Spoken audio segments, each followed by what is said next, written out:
번째는 과학기술의 활용인데, 봐봐, 과학기술 활용. 그래서 밑줄 글 수 있는 펜 준비하고요.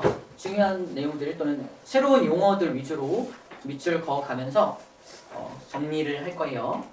여기 시험 문제 나온 거 보니까, 학교 시험 문제 나온 거 보니까 굉장히 그냥 상식적이야. 공부를 굳이 하지 않아도 윤리적인 또는 도덕 같은 느낌으로 그냥 맞출 수 있는 문제들이 출제가 돼요. 그래서 어렵지 않게 나오니까 그냥 이런 게 있구나 하고 한번 훑어주는 정도로 일단 공부를 해주면 될 것 같습니다. 그리고 우리가 어떤 관련된 기출 문제들 이제 풀어나갈 때 이렇게도 변형돼서 나올 수 있네라는 어떤 문제풀이 경험들만 좀 익혀놓으면 여기서 틀릴 문제가 없을 것 같아요. 자, 그러면 가볼게요. 첫 번째 과학기술의 활용인데 첫 번째 내용이 뭐냐면 과학의 유용성과 필요성이야. 자, 그냥 단순한 질문이야. 과학은 우리에게 꼭 필요한가요? 라는 질문입니다. 필요하죠. 그죠? 필요하죠. 필요하니까 배우고 필요하니까 우리가 거기 기술 개발을 위해서 돈을 사용을 하고 연구 투자를 하고 막 이러고 있잖아요. 자, 과학기술은 왜 필요하냐? 왜 필요하냐? 첫 번째 이유입니다. 체크할게요. 과학기술로 감염병을 진단할 수 있어서 필요하대요. 감염병을 진단할 수 있어서 필요하대요. 여러분들도 감염병을 과학기술을 활용해서 진단해 본 적이 있습니다. 언제? 코로나 때. 우리 코로나인지 아닌지 확인할 때 뭐 했어요? 뭘 써서 그때? 막 검체를 채취해서 막 이렇게 희석시켜가지고 어디다 막 떨어뜨렸잖아. 신속 항원 검사. 요만한 키트. 그죠? 요만한 키트. 여기다 있죠. 이런 키트. 이런 키트를 이용해서 검사했었죠? 자, 요 안에 들어있는 게 과학기술이라고 지금 말하는 거고요. 자, 채취한 검체에 바이러스를 구성하는 단백질이 존재하는지를 항원 항체 반응, 미쳐볼게요. 항원 항체 반응을 이용해서 알아내는 방법을 신속 항원 검사라고 합니다. 예를 들어서 코로나 바이러스가 이렇게 생겼다고 쳐볼게요. 이렇게 Y자를 갖고 있는 이렇게 생긴 녀석이 바이러스가 있다고 칩시다. 이게 몸속에 들어있는지 아닌지를 어떻게 확인할 수 있냐? 저 키트 안에 뭘 미리 만들어 놓냐면 삼각형 모양의 이렇게 생긴 항체라는 걸 미리 만들어 놓는 거야. 항체. 그래서 얘가 만약에 여기에 딱 들어오게 되면 어떻게 되겠어? 이 항체라는 삼각형이 이렇게 딱 맞아 들어가서 이게 딱 껴지는 거야. 이걸 항원 항체 반응이 일어났다고 표현합니다. 이렇게 항원 항체 반응이 일어나게 되면은 얘는 응집 반응이라는 걸 일으키게 돼요. 응집 반응.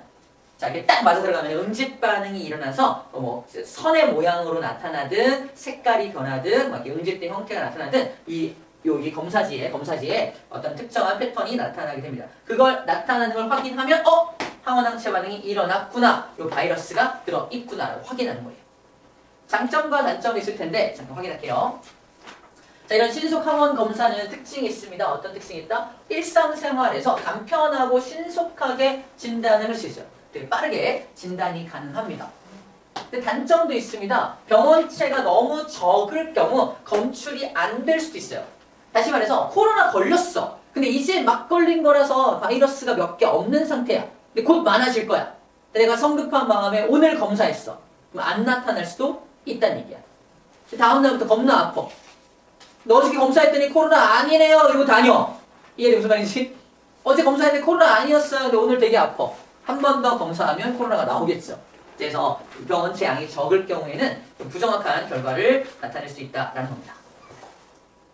그래서 나온 기술이 뭐냐면 바로 이겁니다. 체크. PCR입니다. PCR이 뭐냐면 검체 양이 되게 적더라도 걔를 채취해서 이거를 그 유전자 DNA를 복제하는 거야. 이만큼의 DNA를 만드는 거야. 그리고 나서 검사하면 무조건 나오겠죠. 맞나요? 이만큼 복제한 다음에 신속항원 검사도 하고 또 다른 A 검사도 하고 B 검사도 하고 C 검사도 하고 굉장히 많은 검사를 할 수 있어. 왜? 복제해놨으니까 이미. DNA를 많이 복제해놨으니까. 그 병원체가 있는지 아닌지를 검사하기 위해서 복제를 미리 많이 해놓고 나서 검사를 하니까 훨씬 더 많은 다양한 검사를 할 수 있을 뿐더러 검체 양이 적더라도 검출이 가능하다라는 겁니다. 그래서 뭐하다? 체크할게요. 핵산을 복제한 다음에 병원체 감염 여부를 정밀하게 분석한다. 정밀하게. 좀 더 정밀한 방법이다라고 정리하면 돼요. PCR이라는 기술은 좀 더 정밀한 방법이다라는 겁니다. 그래서 병원체 양이 매우 적더라도 분석할 수 있다. 하지만 정확도가 매우 높으면 단점도 있겠죠. 복제하려면 시간이 많이 걸릴 거 아니야. 그래서 검사 시간이 길다라는 단점이 있습니다.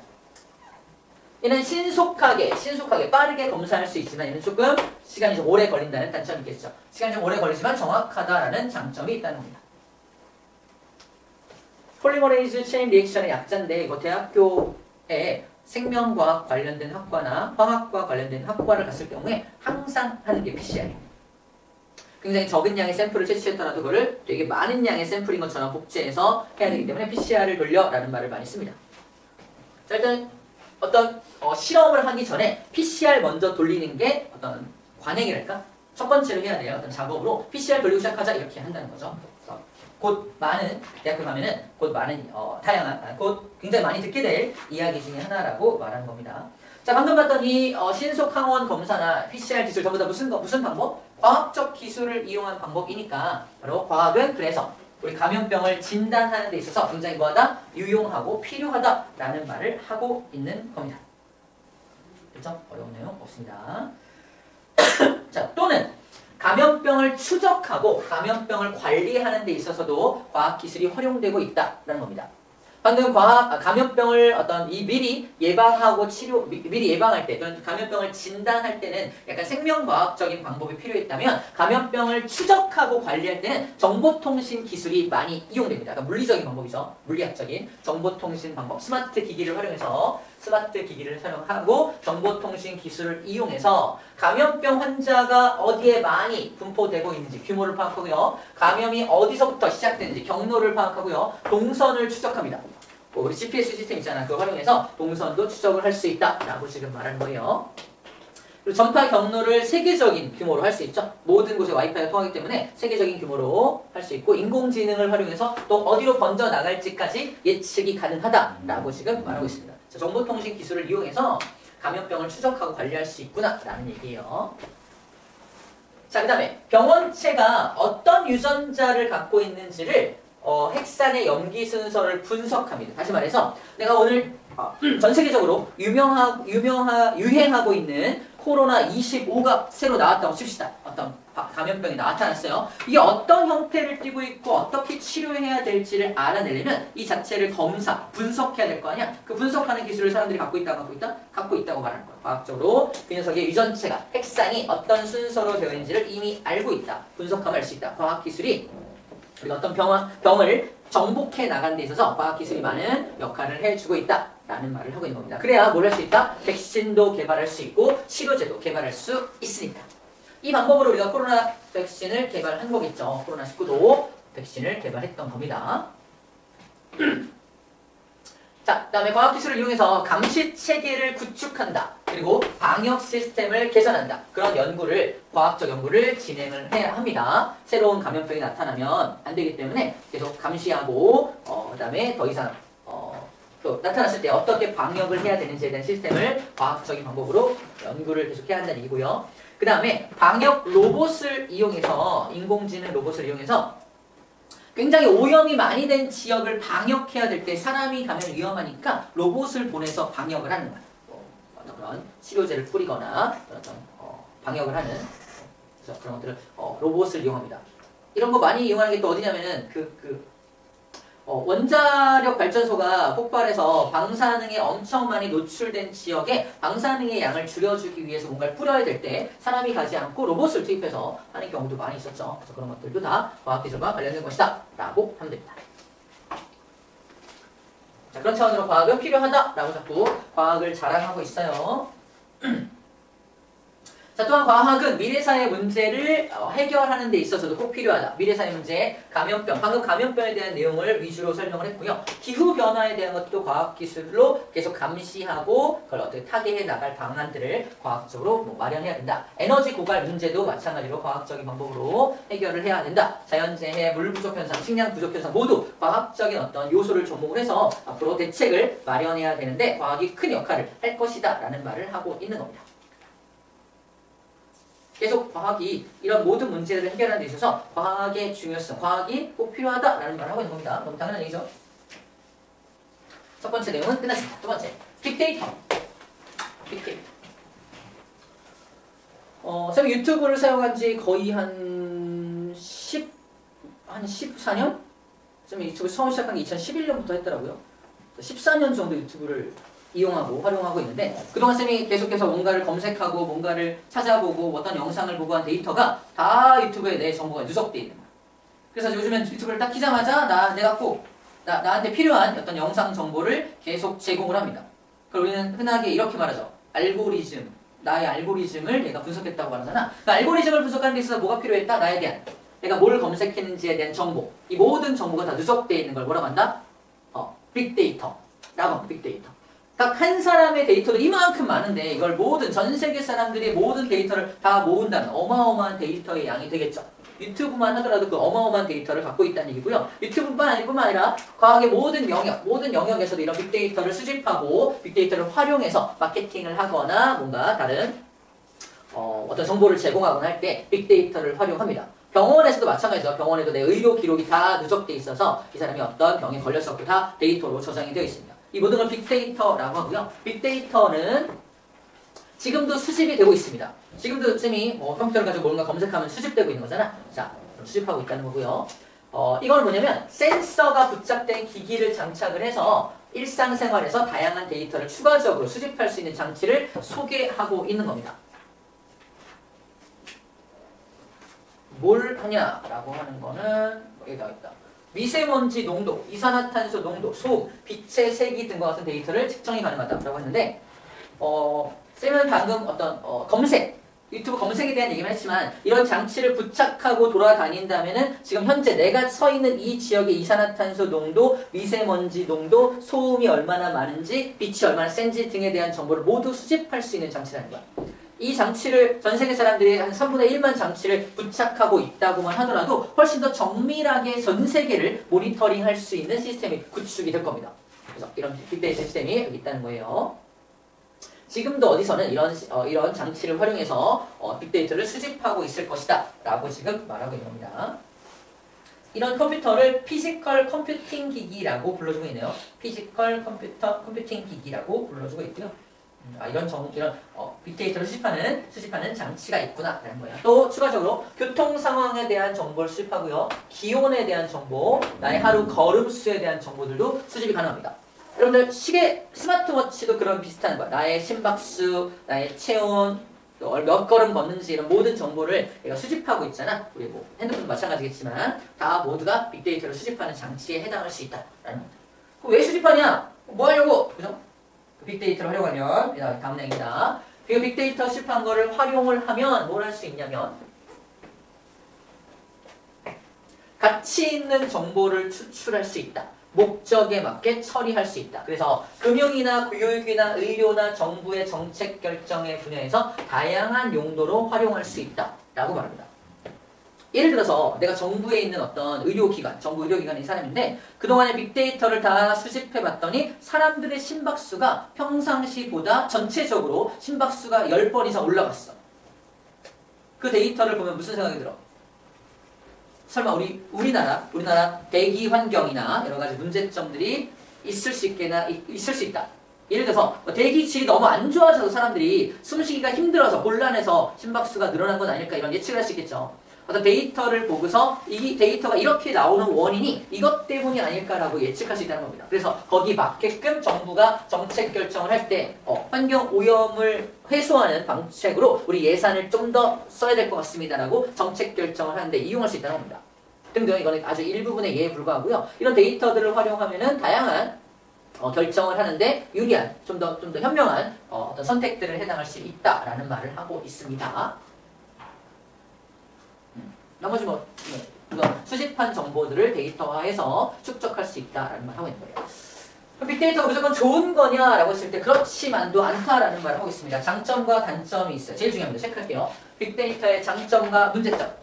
문제점이 중요하겠죠. 문제점 먼저 볼게요. 문제점. 빅데이터가 뭐가 문제냐? 그렇게 정책 결정하고 긍정적인 효과를 보려고 일부러 빅데이터를 모으는 거 아니었어? 맞아. 그게 목적이었는데 악용하는 사람들 있죠. 개인의 빅데이터를 활용해서 체크할게요. 개인정보가 유출될 수 있다는 문제가 발생할 수 있습니다. 개인정보 유출에 문제가 발생할 수 있습니다. 그 사람만의 고유한 정보인데 만약 의료 정보가 있어. 어떤 A라는 사람의 의료 정보가 있는데 그거를 막 노출시켜서 이 사람은 어떤 병에 걸려있어 막 사람들한테 알려주면 큰일 나겠죠. 이런 개인정보가 유출되고 있다는 문제가 발생할 수 있고요. 두 번째 문제는 여러분들도 경험해 봤는지 모르겠는데 챗 GPT를 생각하면 돼요. 챗 GPT가 무조건 옳은 말만 할까? 그렇지 않대요. 거짓말도 하고요. 잘못된 정보를 주기도 합니다. 쌤도 경험해 본 적 있는데 쌤이 챗 GPT한테 쌤이 볼링 경기를 했던 데이터를 업로드한 다음에 평균을 내달라고 했어. 근데 막 틀리는 거야. 왜 틀려? 이상해. 자료가 이상했더니 우리가 분석한 게 잘못된 것 같아 라고 내가 다시 물어봤더니 죄송합니다. 제가 이 정보를 누락시켰습니다. 라고 실토를 합니다. 다시 한번 해봐. 다시 한번 시켰어. 또 나왔는데 또 이상한 거야. 또 잘못했어. 이랬더니 뭐라는 줄 알아? 제가 또 실수했고 이러는 거야. 실수를 굉장히 반복듯이 합니다. 그래서 생각보다 허점이 되게 많구나라는 생각을 했어요. 그래서 봐봐. 분석 방법에 따라서 잘못된 결과가 도출될 수 있습니다. 자, 빅데이터 마찬가지야. 빅데이터를 이용하면 무조건 좋은 결과, 긍정적인 결과만 나타나는 게 아니라 편향된 어떤 데이터만 활용해서 결론들을 도출하는 경우에는 잘못된 결론을 도출할 수도 있다라는 말을 하고 있는 겁니다. 그 다음에 검증되지 못한 데이터를 활용하기도 해요. 이게 거짓말하는 것. 이 챗 GPT도 거짓말이에요. 잘못된 말을 막 해줍니다. 그런 것들을 생각하면 돼요. 거짓말도 하고 틀리기도 한다. 그런 걸 활용해서 그런 걸 생각해서 빅데이터도 마찬가지로 검증되지 못한 데이터 때문에 문제가 발생할 수 있고요. 잘못된 결과가 도출될 수 있고요. 그다음 우리가 너무 데이터에만 의존하는 경향이 생길 수 있습니다. 빅데이터에 의하면 이거니까 무조건 이 방향으로 가야 돼! 막 이러다가 잘못된 선택을 할 수 있겠죠. 그래서 너무 데이터에만 의존하는 것도 좋지 않습니다. 하지만 장점이 많기 때문에 이용을 하겠죠. 장점을 보면 그래서 자, 이 빅데이터는 공개됩니다. 공개 데이터가 있어요. 공개된 데이터. 공개된 데이터들을 활용하면 내가 직접 데이터를 막 수집하려는 노력을 하지 않아도 공개된 데이터를 가지고 어떤 결과를 내가 추출해낼 수가 있겠죠. 그래서 내가 수집하는데 공을 들이지 않고 그냥 분석하고 데이터를 처리하는 데에만 집중할 수 있다는 장점이 있습니다. 자, 그래서 그리고 또한 빅데이터를 분석하는 과정을 통해서 어떤 하나의 현상에 대해서 더 빠르게 이해할 수 있고요. 더 빠르게 정확하게 예측할 수 있다라는 말을 하고 있습니다.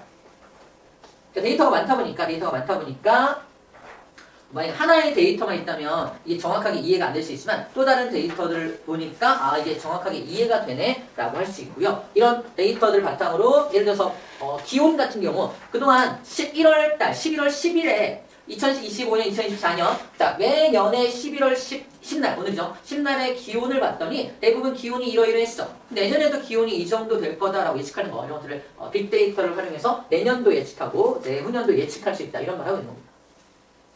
복잡한 문제도 빅데이터를 활용하면 조금 더 빠르게 분석할 수 있다. 그리고 과학 연구를 할 때 과학 연구를 더 발전시키고요. 일상생활에서 편리함을 제공할 수 있다.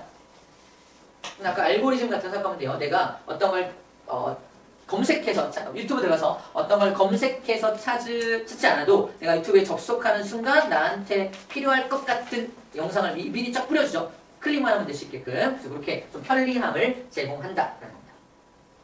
그래서 공부하다 보니까 챗 GPT하고 우리 유튜브 알고리즘 정도 그런 것들을 머릿속에 두고 있으면 좀 쉽게 공부할 수 있지 않을까라는 생각을 했어요. 자, 우리의 빅데이터에 대한 태도입니다. 태도. 빅데이터에 대한 태도.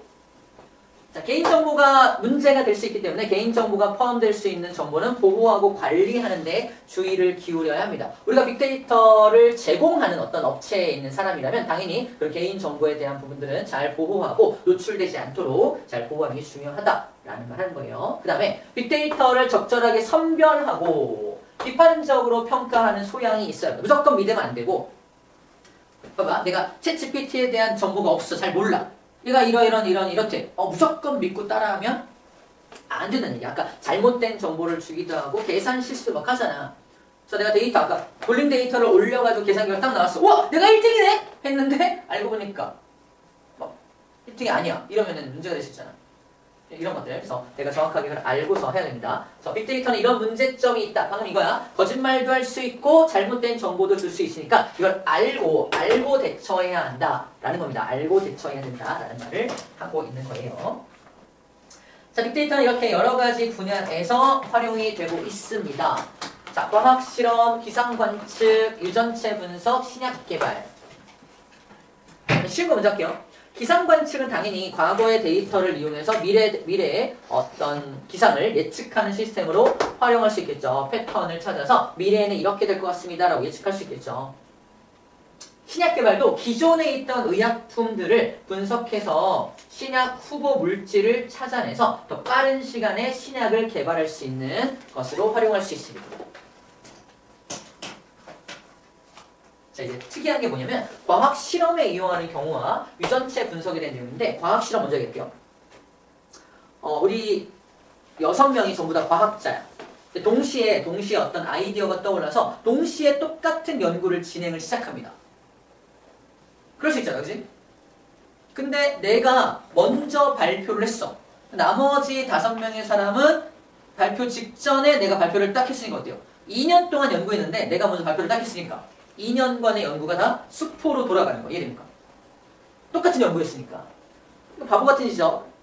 굉장히 똑똑한 우리 과학자들이 같은 연구를 하다가 미리 발표하면 나머지 연구는 다 필요 없는 연구가 돼버리는 거잖아. 그래서 미리미리 뭐 한다? 과학 실험에서 빅데이터에다가 그거를 올려놓는 거야. 실험 결과를.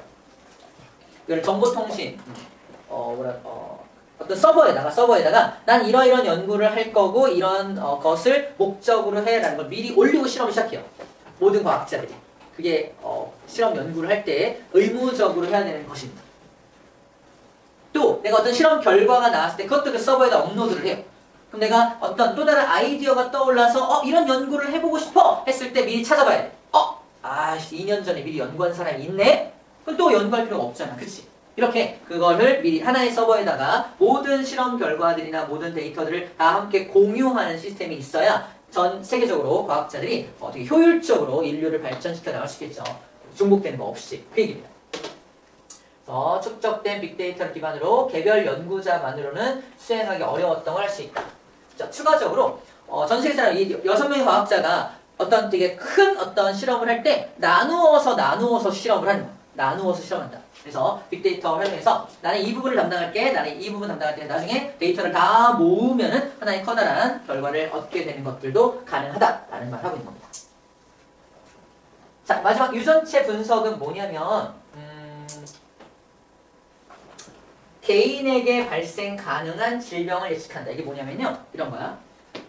예를 들어서 40살에 당뇨병에 걸렸던 사람의 유전자를 분석해 놓은 빅데이터가 있어. 이 사람은 이러이런 데이터를 갖고 있어서 40살에 당뇨병에 걸렸네? 라는 데이터가 있어. 자, 그 다음 우리 6명의 유전자를 다 쫙쫙쫙 분석을 합니다. 근데 내 유전자가 이 사람의 유전자랑 매우 흡사한 거야. 특히 그 당뇨병에 대한 부분이 굉장히 흡사한 거야. 선생님 만약에 39살이야. 예를 들어서. 근데 40살의 이 사람, 기존에 그 40살에 당뇨병에 걸렸던 사람의 데이터랑 매우 비슷하니까 나도 당뇨병에 걸릴 수 있다라는 어떤 그런 경고를 나한테 해주는 거죠.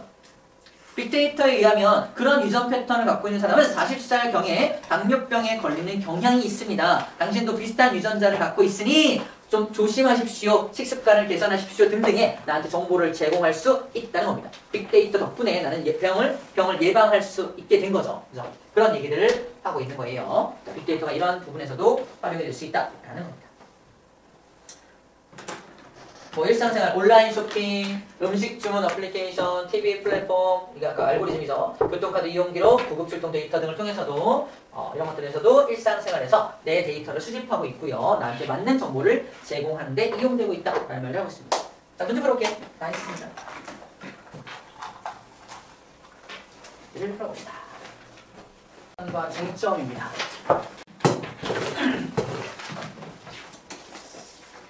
자, 과학기술은 이제 계속해서 발전해 나가고 있다.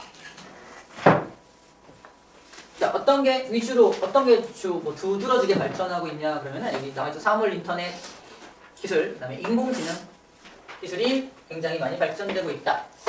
이게 다 이제 빅데이터를 기반으로 하는 녀석들이고, 사물 인터넷은 예를 들어 이런 거죠. 그다음에 핸드폰 어플을 켜서 이걸 띡 누르면은 이 방 전체 불이 다 꺼져요. 우리 아파트 전체 등이 다 꺼져. 우리 아파트, 우리 집. 그런 식으로 멀리서도 어떤 기기를 컨트롤할 수 있는 기술을 사물 인터넷 기술이라고 불러주죠. 쌤 핸드폰에는 그래서 뭐 세탁기도 연결돼 있고 냉장고도 막 연결돼 있어요.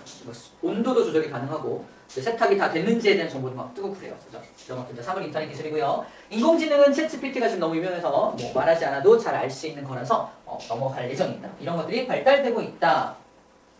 자, 사물 인터넷이 뭔지 설명하고 있고요. 인공지능이 뭔지 설명하고 있는데 충분히 빠르게 읽어봐봐. 읽어보면은 이거 알고 있는 거 선생님 방금 말한 것과 다르지 않은 알고 있는 내용들입니다. 이런 것들이 기술이 개발되고 있다. 그리고 인공지능을 활용한 로봇도 개발되고 있어서 인공지능을 활용한 로봇을 이용해서 안내 로봇, 청소 로봇, 의료 로봇, 서빙 로봇 등등이 벌써 우리 일상생활에 많이 활용이 되고 있다. 작업을 보조해 주고요. 그다음에 근로자의 안전을 보장하죠. 아까 로봇을 이용해서 방사능에 오염된 곳을 어떤 청소를 하거나 방역을 하는데 이미 이용되고 있다고 했었죠. 다양한 분야에서 사용되고 있다. 서빙 로봇은 식당 가면 자주 보죠. 이미 많이 활용되고 있다. 바라는 바가 있다면 집안일을 해주는 로봇이 빨리 등장해서 집안일을 빨리 했으면 좋겠네요. 자, 넘어갈게요. 자, 이렇게 좋은 점들만 있냐에 대한 내용인데 과학기술이 발전되면 굉장히 많은 분야에서 유용하게 사용될 수 있다. 뭐 당연한 얘기들을 하고 있습니다. 하지만 한계점 또는 우리가 조심해야 될 점들이 더 중요하겠죠. 자, 했더니 반복됩니다. 자, 첫 번째, 인공지능 기술이 완벽하지 않습니다. 아직 어떤 한계점이 있어. 부정확한 결과를 제시할 수 있고요. 또 인공지능 기술은 어떤 문제점이 있냐면 인공지능이 어떤 한 분야를 담당을 해버리면 그 분야를 이미 담당하고 있던 인간들의 노동 일자리가 사라질 수 있다는 단점이 또 계속 지속적으로 제시되고 있죠. 그럴 수도 있겠구나 라는 겁니다. 자, 두 번째, 인터넷과 정보통신 기술에도 한계점이 있는데 아까 개인정보가 노출될 수 있다는 단점이 있었죠. 허위사실 유포가 이제 거짓말하는 거야. 거짓말하거나 또는 뭐라죠? 잘못된 뉴스, 거짓 뉴스, 이런 그걸 만들어서 뿌리거나 또는 합성을 해서 합성된 나쁜 그런 것들을 유포시키거나 이런 것들을 말을 합니다. 해킹의 위험성도 커질 수 있죠. 인터넷 때문에 해킹도 가능하다.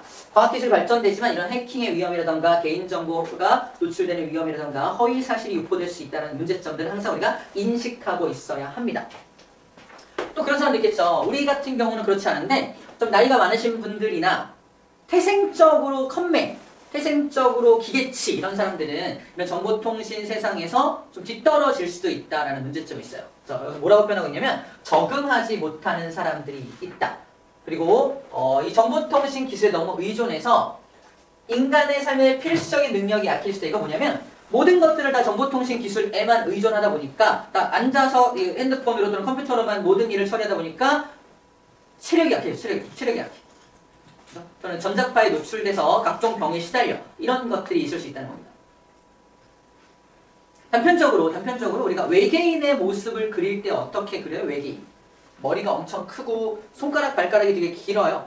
그래서 몸이 되게 날씬합니다. 배는 이만큼 나오고 이런 모습으로 그리는데 왜 그러냐면 지금 우리가 정보통신 기술을 계속 활용해서 이런 것처럼 계속 컴퓨터 앞에만 앉아있고 머리만 쓰는 그런 모습으로 진화가 된다면 아마 인류의 미래 모습은 이런 모습이 되지 않을까를 상상해서 그려놓은 게 외계인의 모습이야. 외계인은 실제 보는 게 아니잖아. 진화론적 관점에서 아마 인류의 모습이 이런 모습으로 진화될 거야를 미리 그려놓은 게 외계인의 모습이다. 그런 것들을 좀 우려하고 있는 거야. 하지만 환경 문제가 발생할 수 있습니다. 이거 뭐냐면 우리 애니메이션 중에 왜 미래 사회를 그려놓은 애니메이션인데 미래 사회에는 각종 집마다 로봇들이 있고 무슨 산업에서 생활에서 로봇들이 많이 이용되다 보니까 옛날 다 쓰고 폐기 처리된 로봇들을 버리는 곳이 생겨요. 버리는 곳, 로봇 소각장, 로봇 쓰레기장이 생겨가지고 거기서 이제 사람들이 다니면서 아주 오래된 로봇을 꺼내가지고 그 로봇과 우정을 나누는 뭐 이런 이야기가 있었던 것 같아요. 위기였나? 그런 우리가 생각지 못한 그런 환경 오염이 발생할 수 있다. 폐기물이 생길 수도 있다라는 문제점을 제시하고 있습니다. 그럼 어떻게 해야 되냐? 어떻게 대응해야 되냐? 무조건 의존하기보다는 체크하세요. 한계를 명확히 알고 되게 중요합니다. 알고. 이 정보통신기술 또는 빅데이터 또는 인공지능, IoT들은 이런 한계점이 있어를 정확하게 알고 거기에 맞춰서 우리가 대응하며 살아가야 한다는 거야. 무조건 의존하면 안 되고. 인공지능이 거짓말하기도 해. 이거 확인해봐야 돼. 인공지능이 오류를 범하기도 해. 이거 확인해봐야 돼. 이런 식으로 접근하는 거죠. 무조건 맞아. 이번에 데이터 올렸더니 내가 1등이 나왔어! 뭐 이러지 말고요. 그죠? 확인해보는 작업이 꼭 필요하다. 이런 거. 자, 그 다음에 가치 있는 해결책을 찾기 위해서 협력하고 소통하는 태도를 길러야 한다. 이거는 그냥 과학이라기보다 윤리적인 내용이죠. 모든 일에 있어서 항상 협력하고 소통한다. 다른 의견을 가진 사람들과 함께 소통하는 태도를 갖고 있어야 한다. 라는 말을 하고 있습니다. 자, 이게 무조건 맞다고 하지 말고. 자, 마지막입니다. 미래 사회는 이럴 것이다. 라는 얘기고요. 현재와 미래를 그려보고요. 자, 쟁점과 과학 윤리입니다. 과학과 관련된 사회적인 쟁점들이 있어요. 쟁점이라는 건 논쟁거리들을 의미합니다. 논쟁거리들. 에너지 분야에서의 쟁점, 생명윤리 분야에서의 쟁점, 건강 분야에서의 쟁점, 환경 분야에서의 논쟁거리들이 있다는 건데 굉장히 다양한 의견들이 존재합니다. 다양한 의견이 존재해요. 자기마다, 사람들마다 가치관이 다르기 때문에 다양한 의견이 존재합니다. 예를 들어볼게요. 예를 들어 다양한 의견 중에 이런 예들이 있습니다. 첫 번째. 유전자 변형 농산물을 사용해야 되냐 말아야 되냐에 대한 논쟁이 있습니다. 쟁점이 있어요. 사용해야 된다라는 사람들은 식량 부족 문제를 해결하기 위해서 GMO, 즉 유전자 변형 농산물을 더 늘려야 한다라는 입장이에요. 예를 들어서 이게 그냥 옥수수가 아니라 슈퍼 옥수수예요. 슈퍼 옥수수. 옥수수가 요만한데 이 옥수수는 이만해요. 유전자 변형 기술을 이용해서 이만하게 만들어서 사람들이 요거 하나만 있어도 이틀 동안 어떤 영양을 보충할 수 있는 옥수수라고 칩시다. 식량 부족 문제가 좀 해결되겠죠. 근데 기본적으로 유전자를 변형했다라는 유전자를 변형해서 만든 거기 때문에 이걸 지속적으로 섭취했을 때는 이 사람이야. 지속적으로 섭취하면 어떤 부작용이 나타날지 몰라. 사람도 몸이 막 변형될 수도 있어. 자꾸 먹으면 안 돼. 뭐 이런 의견이 있는 거야. 두 가지 의견이 있는 겁니다. 근데 뭐가 맞다라고 결론 내리는 게 아니라 두 의견 모두 가능해요. 그래서 사회적으로 우리가 이 두 의견 중에서 무엇을 채택하고 계속 써야 될지 말아야 될지를 결정할 때 이렇게 해야 된다는 뒤에 목적이다. 목적. 일단 논쟁 볼게요. 논쟁이 있다. 우주 개발에 대해서 논쟁이 있습니다. 우주 개발 해야 돼 말아야 돼? 해야 된다라는 사람들은 우주 개발을 하면 새로운 자원을 또 터전을 확보할 수 있어. 화성에 가면 화성에 묻혀있는 자원들을 채취해오고 화성에 이주해 가서 살면은 지금 여기 지구가 조그만데 우리 사람이 살 수 있는 공간이 부족한데 더 많은 공간을 확보할 수 있잖아. 이런 의견이 있는 거야. 식민지를 삼아야 돼. 화성을. 이런 의견이 있는 거고 두 번째 하지 말아야 된다는 건 뭐냐면 우주 개발하느라고 개발된 기술들을 사람들이 악용하고 있어. 이게 악용될 수 있어. 예를 들어서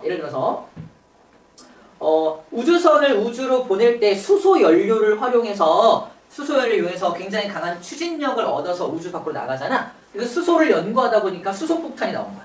예를 들어 우주 개발 기술 개발하다가 수소폭탄, 인간을 죽이는 폭탄들이 막 개발이 되고요. 이런 것들이 약간 그런 내용에 속할 것 같아요. 또는 지구에도 우리가 아직 탐험하지 못한 심해 바다 같은 아직 우리가 개발해야 될 지구 안에서도 개발이 안 된, 지구 안에서도 탐험이 안 된 곳인데 굳이 많은 돈을 써가면서 우주로 갈 필요가 있어? 이런 쟁점이 있는 거죠. 그래서 우주 개발은 아직 좀 시기상조야 라는 말을 하고 있는 거예요. 세 번째 쟁점은 신재생 에너지의 사용에 대한 쟁점이에요. 우리 계속해서 신재생 에너지는 필요하다 하고 있죠. 왜? 화석 연료가 언젠간 고갈될 거니까 그러고 있잖아. 그 얘기를 하고 있습니다. 하지만 반대 의견이 있어요. 반대 의견. 신재생 에너지만 이용을 하고 핵발전이나 화력발전을 모두 갑자기 없애버리면 신재생 에너지는 예를 들어 태양광 발전, 태양열 발전 같은 경우는 혹시 한 달 동안 계속해서 구름이 껴있으면 어떡할 거야? 그 에너지, 즉 전기를 생산할 수 없을 거 아니야. 그럼 우리가 살고 있는 삶이 멈춰. 전기가 공급이 안 되니까. 무슨 말이야? 안정적으로 전기를 생산하기가 어려워. 왜? 환경에 영향을 많이 받으니까. 그래서 저 녀석만으로 주력 에너지로 신재생 에너지를 주력 에너지로 삼기에는 조금 어려워라고 말하는 의견이에요. 그래서 화력발전과 원자력발전이 좀 같이 혼용되어야 되라는 입장이에요. 알겠어. 이런 쟁점들이 서로 가치관에 따라서 의견에 따라서 이런 쟁점들이 있는 거 알겠어. 그럼 어떻게 그 쟁점들을 해결해야 되냐? 너무 당연한데 충분한 논의를 해서 최선의 합의를 이루어야 한다. 뭐가 맞다가 아니야. 합의해라. 어떤 방향으로 갈지 합의하고 논의해라 이겁니다.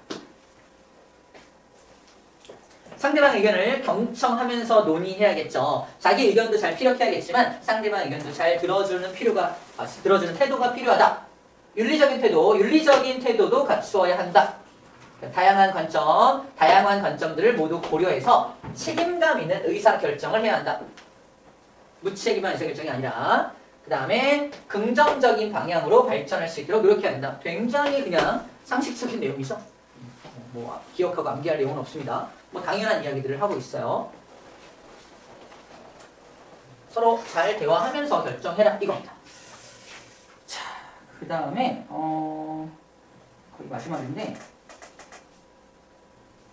일단 우리가 어떤 의사결정, 다양한 이런 쟁점들끼리 서로 의사소통을 해서 좋은 의사결정을 할 때 공통적으로 가져야 될 목표가 여기입니다. 체크. 뭐냐면 어딨죠? 지속 가능한 생태계를 유지할 수 있는 방향으로 가야 돼. 그러니까 우리가 생태계에 속해 있는 사람이잖아. 그래서 어떤 의사결정이 생태계를 파괴하는 방향으로 결정이 되면 안 된다는 겁니다. 그래서 모든 의사결정은 다 지속 가능한 생태계의 발전, 생태계를 유지하는데 공통적인 합의점을 가지고 가야 한다는 얘기입니다. 나머지 또 다 상식적인 내용이에요. 윤리적인 내용을 가져가야 됩니다. 자, 과학윤리를 준수하는 사례입니다. 자, 첫 번째, 동물이 도구로 희생되지 않도록 해야 돼요. 자, 생명공학 기술, 생명공학을 연구할 때 동물이 도구로 희생되면 안 된다. 근데 좀 이상한 게 나와요. 동물 실험을 하더라도 생명윤리에 위배되는 행동을 하지 않도록 해야 한다. 야, 그 동물 실험 하라는 거야, 말하는 거야?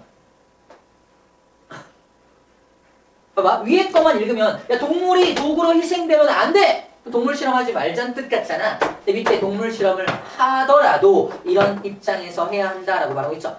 그러니까 동물 실험은 하되 그 동물이 완벽하게 뭐 도구로만 동물 자체에 대한 어떤 존중 없이 도구로만 활용되는 그런 모습은 좀 지양해야 된다, 없애야 된다라는 말을 하고 있는 거예요. 좀 어려워 이게. 동물 실험 해야 되냐 말아야 되냐 그 얘기가 아니야. 하긴 하되 이렇게 해야 된다라고 말하고 있습니다. 그 동물을 갖다 실험하는데 도구로 희생되지 않도록 실험하는 방법은 뭘까? 생각해봅시다. 좀 애매한 부분이 있어요. 그 다음 세 번째, 임상실험. 임상실험은 사람을 대상으로 실험을 하는 거거든. 동물 실험이 아니라 사람 대상으로 실험하는 건데 이 사람 대상으로 하는 실험은 1차적으로 동물 실험을 이미 거치고 난 다음에 사람을 대상으로 실험을 해요. 근데 대학교 다닐 때 대학교 친구 중에 여자아이들은 빨리 졸업하잖아. 빨리 졸업하고 대학원에 간 친구들 중에서 저쪽 그 의학, 신약 개발을 하는 쪽과 연결이 돼서 이런 임상실험자를 모집하는 아르바이트가 있었어요. 굉장히 고가의 아르바이트가 있습니다. 하루 갔다 오면 막 20만 원씩 주고 막 그런 아르바이트가 있어요. 근데 하는 게 뭐냐면 어떤 약을 먹어요. 그리고 침대를 줘요.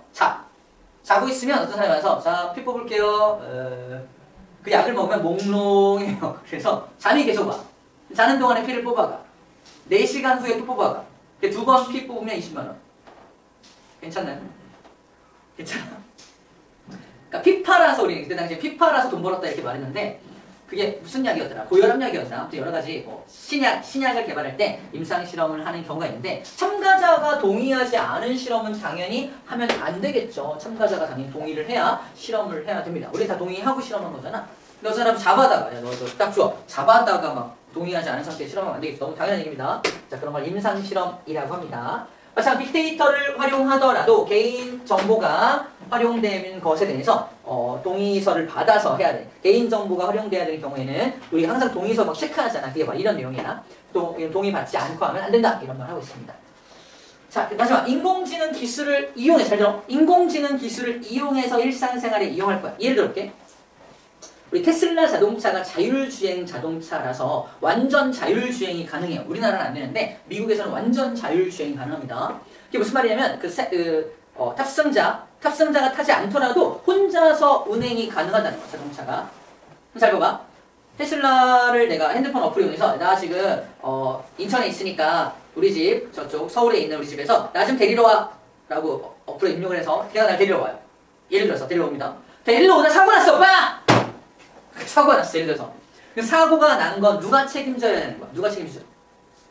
내가 어플로 불렀어. 나 좀 데리러 와. 혼자서 자동차가 오다가 사고 났어. 누가 책임져야 돼? 그거예요. 그걸 정하라는 겁니다. 자, 책임의 주체를 설정해야 된다.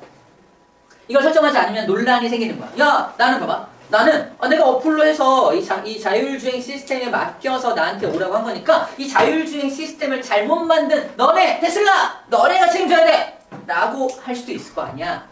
근데 테슬라 측에서 뭐예요? 네가 불렀으니까 네가 책임져 이거잖아. 그치? 그래서 이걸 정하지 않으면 또 논쟁거리, 싸움거리가 될 수 있다라고 말을 하는 겁니다. 또는 사용자가 작동을 제어할 수 있는 이거 뭐냐면 자, 테슬라에 탔어. 자율주행 걸어놓고 잤어. 그래서 자다가 눈을 살짝 떴는데 왜 눈앞에 트럭을 향해 돌진 중이야? 뭐야? 내가 브레이크를 밟을 수 있게 설계해 놔야 한다는 거야. 야, 너 자율주행 걸었으니까 너는 컨트롤 못해. 가만히 있어. 이러면 안 되죠. 그래서 자율주행 걸었더라도 사용자가 작동을 제어할 수 있는 기술도 거기 넣어 놓아야 한다. 인간의 감각에도 의존해야 된다라는 말 하고 있는 겁니다. 지금 막 발전되고 있는 분야라서 코에 걸면 코걸이, 귀에 걸면 귀걸이 문제들도 많이 있어요. 풀다 보면은. 네, 어쨌든 우리는 어떤 문제들의 어떤 패턴들을 찾아나가고 상식에서 벗어나는 것들이 혹시 있는지만 잘 체크하면서 이 부분은 이제 우리가 시험 대비를 해 나가면 될 것 같습니다. 자, 다 배웠고 일단 문제를 좀 풀어볼게요. 해봅시다.